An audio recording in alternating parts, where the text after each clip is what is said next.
Ahoy everyone, Captain Maelstrom here. With 1.7.0, we're getting lots of changes.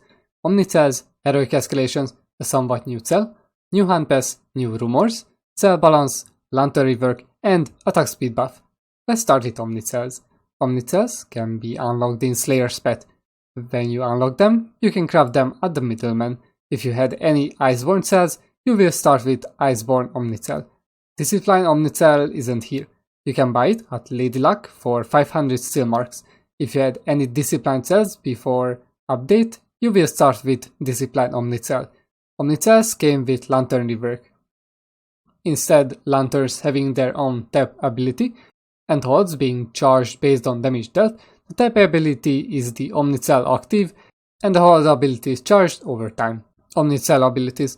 Bastion passive increase our shield received by 25%. Damage dealt has a chance, based on the amount of damage dealt, to grant a stacking, refreshing 25 shield that lasts 25 seconds, max 500 shield.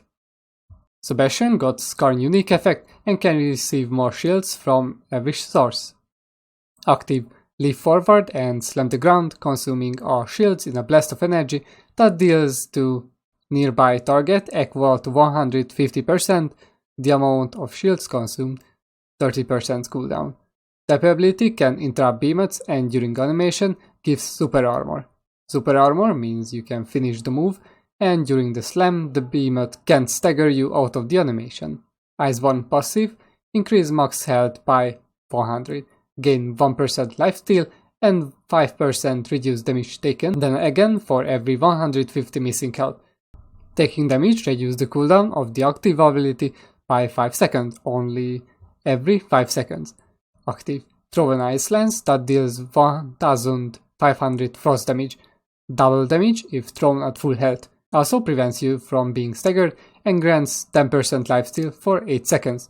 This has 1 minute cooldown and can interrupt beamets. Discipline passive. Crit chance and crit damage increase by 10%. Healing is reduced by 50%. Reaching max stacks of Flaming Fist makes you disciplined, increasing crit chance by 50% for 40 seconds, while also increasing damage received by 100%. When disciplined ends, stacks cleared. Active. Performs a quick parrying punch that deals 300 blaze damage. Parrying an attack deals 1200 damage and grants a stack of Flaming Fist, giving 6% crit damage. This can stack 4 times. This ability has 15-second cooldown and can interrupt beamets. Wind Fury will be released in a later patch and might be changed compared to Experimental. Let's start with the most simple one, Iceborne. The lower your health, the more life steal and damage reduction you have. With this Omnicell, you can face tank almost anything, and by face tanking anything, you can have high uptime on the reworked Rage. When you take damage, Rage will be activated for 15 seconds, every 50 to 15 seconds based on the cell rank. This means you have to get hit after Rage expires to get it back. There's 2 solutions for this problem. First, Parasitic. When you take damage, you receive a small portion of the attack as damage over time. So if you take damage during Rage effect, you can take damage over time when Rage expires, refreshing the buff. It also gives lifesteal, which, depending on your playstyle, can be useful. Second, the Hunger.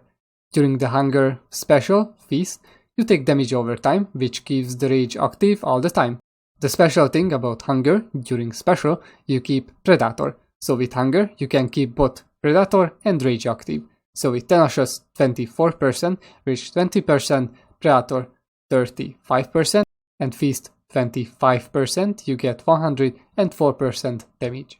I don't really recommend Tough, but it helps with face tanking beamets because of the increased damage reduction, and also gives 10% extra damage if you are using Tenacious. Sadly, Parasitic and Hunger damage taken does not reduce the cooldown of the Iceborne top ability. As I said, Iceborne is pretty simple and straightforward Omnicell. I recommend it for new players and for those who always use Iceborne Cell, or then Cyclone. Next, Bastion. But before we talk about Bastion Omnicell, we have to talk about the new cell, Galvanize.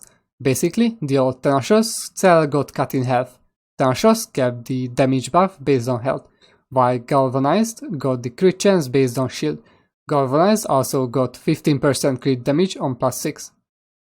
So Tenacious got nerfed, since full life is the only way to play now, and getting shield is pretty easy, no matter which Omnicell you are using. Galvanize sounds good for Bastion, but it's a DPS loss if you're using the tap ability. But if you use the tap, you deal damage and you lose the crit. But if you don't use the tap, then no point using Bastion Omnicell, because other Omnicells can also build shield with cells, weapons and lantern. Bastion tap ability, use up the shield before you deal damage, so you lose the crit chance on the tap ability. Alright, now Bastion. This Omnicell is between Iceborne and Discipline. Grants sustain with the shield generation and damage by keeping the shield. The less damage you take, the more damage you deal with the tap ability, and you get the crit chance faster from Galvanized Cell. Many of the shield sources are hard capped, like Skarn Unique Effect, Bastion Passive, Skarn Lantern, Fortress. The only thing which isn't capped is the Cascade Shield Orb, but without any Lantern cooldown reduction cell, you can generate Cascade Shield only every 30 seconds, so relying on Cascade for shield generation is not too great. Fortress 6 gives 400 shield. Skarn Unique Effect, max 600 shield, but this is tied to Lantern Hold, so you must use Lantern cooldown reduction to reach this amount. Skarn Lantern also gives maximum 600 shield. Same as Skarn Unique Effect, you need either Lantern cooldown reduction to reach max amount or Zeal. Without Zeal, it generates 300 shield. With Zeal, it generates 500. Either use cooldown reduction to reach it from 2 taps or Zeal to reach it from 1 tap. Bastion Passive also grants 500 shield. Bastion Passive increases the shield generation by 25%, but it doesn't exceed the hard cap. This means only the Fortress can go higher, so it gives extra 65. So if we add all the shields, we get 2165 shield, and with this, the tab ability deals 3250 damage every 30 seconds. And with Galvanized Cell, you get 43% crit chance on full shield. With Cunning and Slayer's Pet, you will have 58% crit chance and 195% crit damage. Lastly, Discipline. Discipline is the main DPS cell. The drawback is the reduced healing and the extra damage taken. To counter this, you can use Skarn Lantern and or Fortress. Fortress got nerfed from max 600 shield to 405 on +6, but it's still useful even on +3. Or you can just ring the Aether Vent after fights. Just like Bastion, Discipline also want to use Cunning due to the Omnicell's crit chance and crit damage buffs. The tap parry has a much shorter iframe window than sword parry, so you have to practice a bit to get the hang of it. In Hunting Grounds, I would suggest you to get 3 stacks on one behemoth, then get the 4th stack on the next. Alternatively, if you don't want to take 100% more damage, you can keep it on 3 stacks, which gives extra 14% crit damage, above the 10% crit chance and crit damage from the passive. But not using the tab is a bit waste. The tap ability can interrupt, so on repeaters it's a great interrupt tool. Though as I said, the iframe window is really short, so for interrupt it's even harder to do it. I think that's everything about the Omnicells in short. When it drops live, I will cover them in separate videos, including builds. Next, Lantern rework. Lantern used to charge after dealing 5000 damage. Now it got changed to charge to full after 30 seconds. Most lanterns lost their tap abilities. Only Skarn and Koshai lanterns kept their old tap abilities, which was combined with the hold ability. The damage of the lantern now 3 or 4 times higher. Their elemental damage also got increased by this much. Elemental damage procs elemental status effect. Mathematically, now every lantern is able to trigger the elemental effect by themselves, like Pangar Lantern did, at least once. Though this might require lantern cooldown reduction cells or Aether Drive Tonic. I estimate about 8 lantern use to proc elemental effect. With Pangar Lantern and maybe Skarn, it's about 3 lantern use. Without the lantern cells, it's possible to kill a behemoth by using only lantern. It's not faster than doing it normally, but some players might do it for fun. Though doing this in public will be considered as trolling, which might result in report, because currently there are players who claim themselves support, staying at the edge of the arena waiting to revive someone, and that's just leeching. And this is a bit same with this full lantern kill. Additionally, using Aether Vent reduce lantern cooldown by 30 seconds. Aether Wisp and move speed buff in hunting grounds and escalation reduce lantern by 10%. Shrike Lantern no longer stacks with other players' Shrike Lantern buff.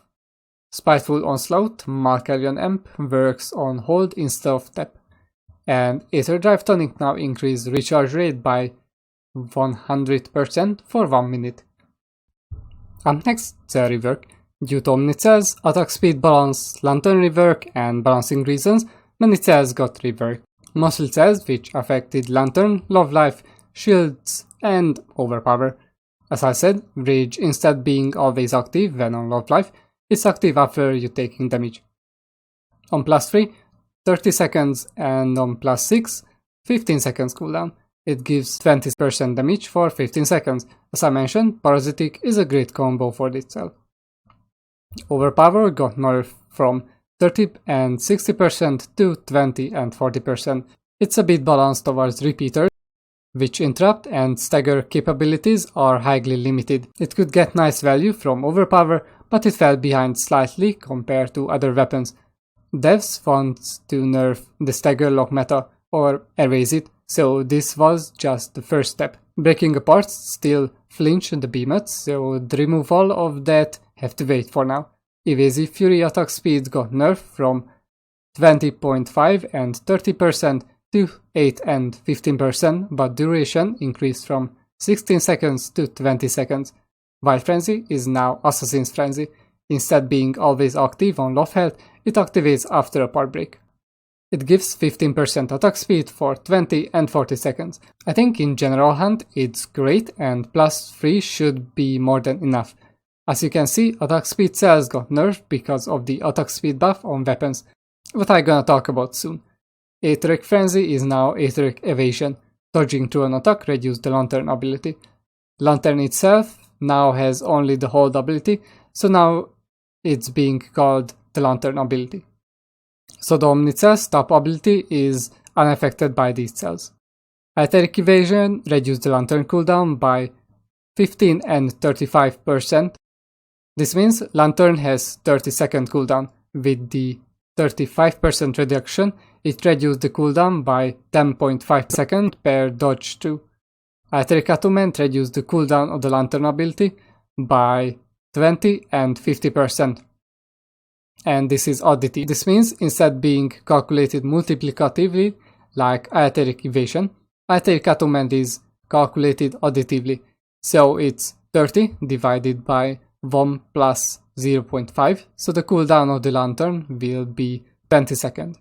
This means if you can dodge through behemoth attacks twice every 10 seconds, then Evasion is better, and if you stagger lock the behemoth, then Attunement is the better.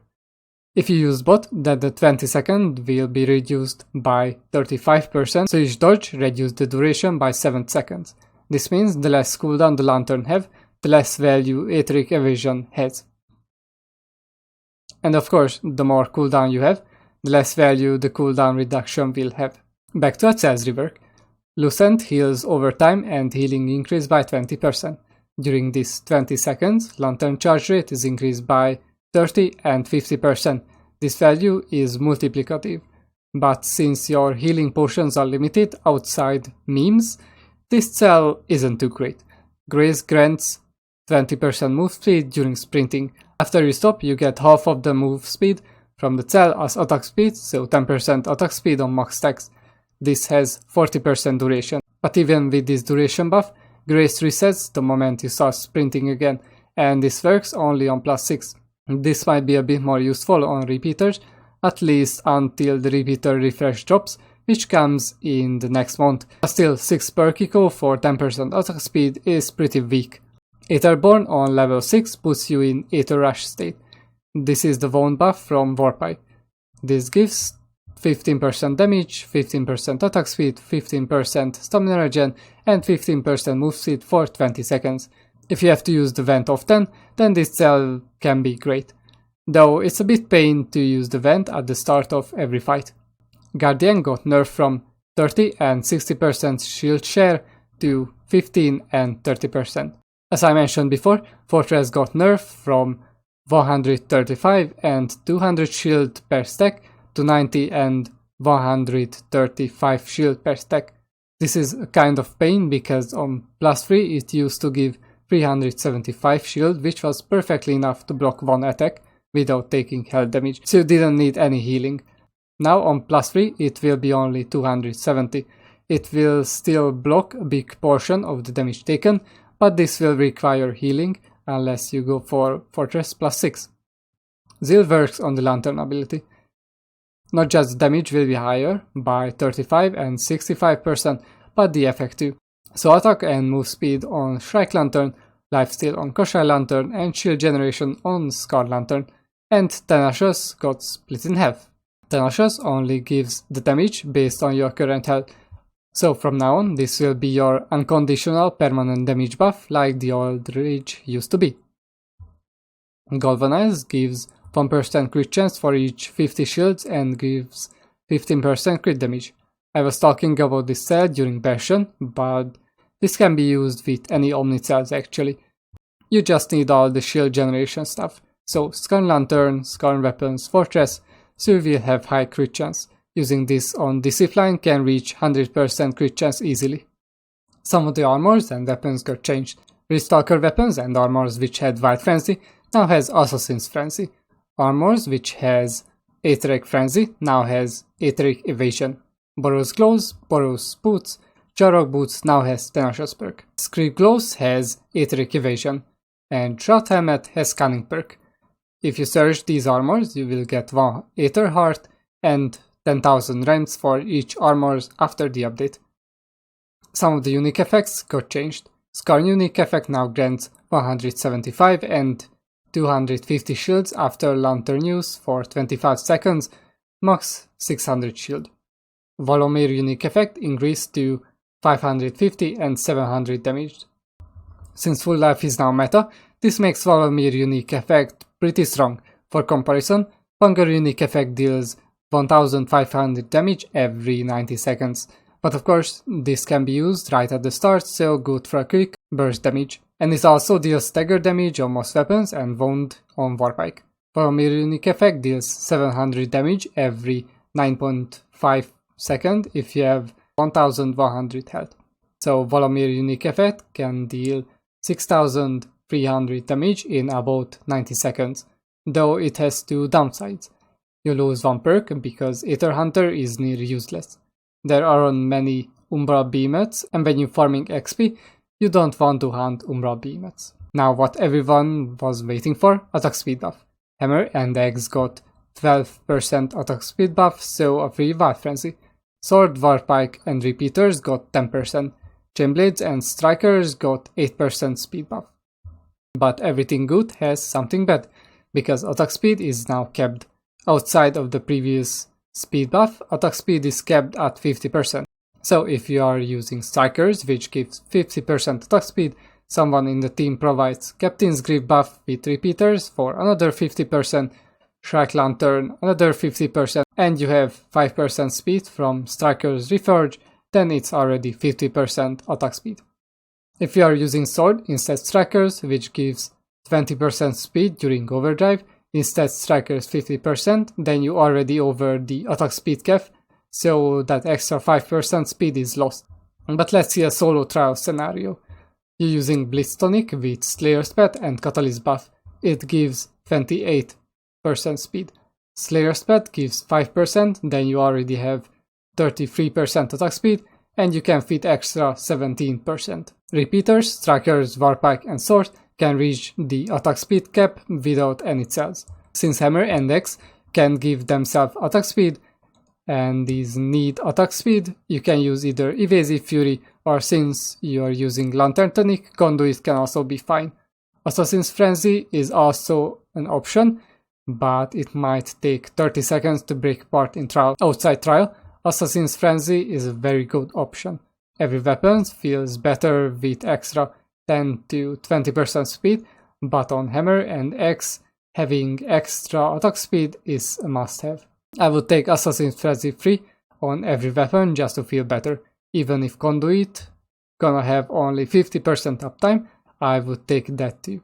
Shrike Lantern can also be a good option for attack speed, but Dusk Lantern damage or Vanguard Lantern freeze proc is also helpful.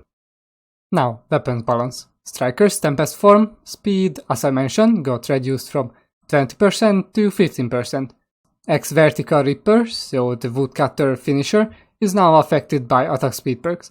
This finisher gives attack speed after each hit and can increase the attack speed up to 105%, but every hit uses stamina and stops after you run out of stamina.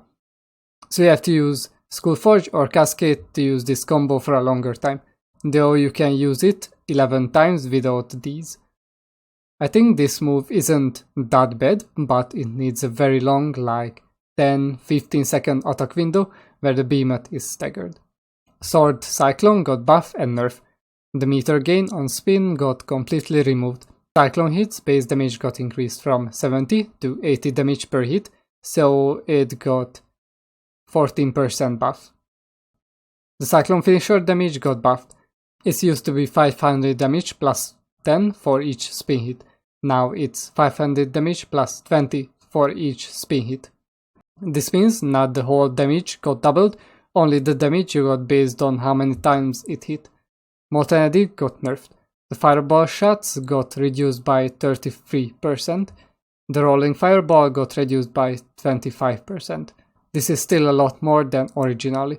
Possible it will no longer be meta in every trial, but overall it will be pretty strong. Though I don't really recommend it, because compared to normal hammer, Edict cannot interrupt with evasive blast, and with melee attacks, it can be difficult to interrupt behemoths. There are some danger changes and paradox breaks level changes, but I don't want to go into that because it isn't significant. Behemoths and other bug fixes. This is a bit long to tell, so I just show them. As I said before, past and future talent trees are gone. Styxians and Grugrux now stay away from the behemoths, so they won't be bothering you anymore. We're getting 3 rumors. Nizogodai coming back. To start the Nisaga rumor, break the head during Aether Charged. We got 2 new rumors, one for Time Weave Quad Hammer and one for Time Weave Fembraces. And I left the other big update for last, Heroic Escalations. Heroic Escalations gives weekly completion bonus. This mode, like Trials, rotates each week. It will start with Blaze Escalation and will change to other escalations. This mode is significantly harder than the 1050. Even with potions, it might take 20 to 30 minutes to complete it. When you completed it, you get 1 heroic merit. You need 5 of these to unlock one of the 5 crowns. Of course, you can unlock all 5, but it will take 25 weeks. To be able to buy them, you have to complete that element's escalation, but as I said, 25 weeks, so you will complete every escalation once. These crowns are unique, so not simple recolored like trial crowns, and also has cool looking elemental effect, at least on Malkarion for now. The escalation is same as the 1050, just significantly stronger and has heroic behemoths. The Keystone Behemoth has new moves and lots of the attacks one-shots. Also, don't forget to spend all your ancient coins and normal bounty tokens till the new update, because both will reset to 0. Only premium bounty token stays. Thank you guys for watching. If you liked the video, make sure to drop a like, and if you want to see more, subscribe. Have a nice day.